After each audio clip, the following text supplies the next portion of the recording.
बहुत समय पहले की बात है। एक छोटे से गांव में राजू और श्याम नाम के दो दोस्त रहते थे। दोनों बचपन के साथी थे और एक दूसरे के सुख दुख में हमेशा साथ रहते थे। उनकी दोस्ती इतनी गहरी थी कि गांव में लोग उनकी मिसालें दिया करते थे। राजू बहुत मेहनती और ईमानदार था। वह खेती बाड़ी करके अपने परिवार का पालन करता था। श्याम थोड़ा सरल स्वभाव का था और किसी काम में बहुत रुचि नहीं लेता था। फिर भी राजू हमेशा उसकी मदद करता और उसे सही रास्ते पर चलने की सलाह देता। दोनों ने एक दूसरे से वादा किया था कि चाहे जैसा भी समय आए, वे हमेशा एक दूसरे का साथ देंगे। एक दिन गांव में मेला लगा। राजू और श्याम ने सोचा कि चलो कुछ समय मेले में बिताते हैं। दोनों ने मेले में खूब मजा किया, झूले झूले, मिठाइयाँ खाईं और तरह तरह के खेल खेले। तभी मेले में एक जादूगर आया और उसने घोषणा की कि जो भी उसकी पहेली हल कर देगा, उसे सोने की एक कीमती अंगूठी इनाम में दी जाएगी।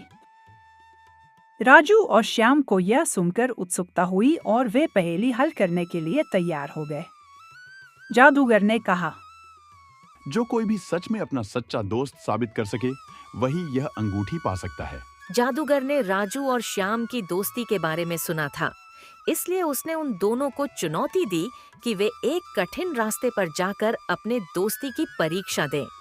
दोनों दोस्त यह चुनौती स्वीकार कर जंगल की ओर चल पड़े। जादूगर ने उन्हें आगाह किया था कि रास्ता बहुत ही मुश्किल है और वहाँ पर जंगली जानवरों का भी खतरा है। जंगल के बीच पहुँचते ही दोनों को एक बड़ी समस्या का सामना करना पड़ा। अचानक उनके सामने एक भूखा शेर आ गया। श्याम को बहुत डर लगा और वह तुरंत पास के एक ऊंचे पेड़ पर चढ़ गया।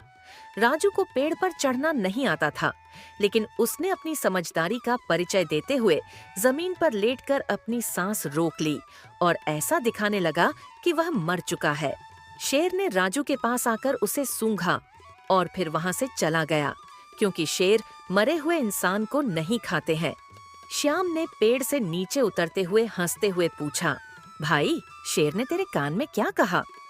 राजू ने गंभीरता से जवाब दिया, शेर ने कहा कि जो सच्चा दोस्त होता है वह मुसीबत में कभी साथ नहीं छोड़ता। उसने मुझे सिखाया कि सच्चा दोस्त वही होता है जो हर परिस्थिति में साथ खड़ा रहता है। श्याम को यह सुनकर बहुत शर्मिंदगी महसूस हुई। उसने राजू से माफी मांगी और कहा। राजू ने मुस्कुराते हुए कहा, मैंने तुम्हें माफ किया, लेकिन सच्ची दोस्ती तभी होती है जब हम एक दूसरे की परवाह करें और साथ निभाएं। इस घटना के बाद श्याम ने अपनी गलती से बहुत कुछ सीखा और उसने ठान लिया कि वह अब सच्चे दोस्त की तरह हमेशा राजू का साथ निभाएगा। उसने मेहनत करना भी शुरू कर दिया और राजू के साथ खेती में उसकी मदद करने लगा। दोनों ने एक दूसरे का साथ निभाते हुए अपनी जिंदगी को बेहतर बनाया।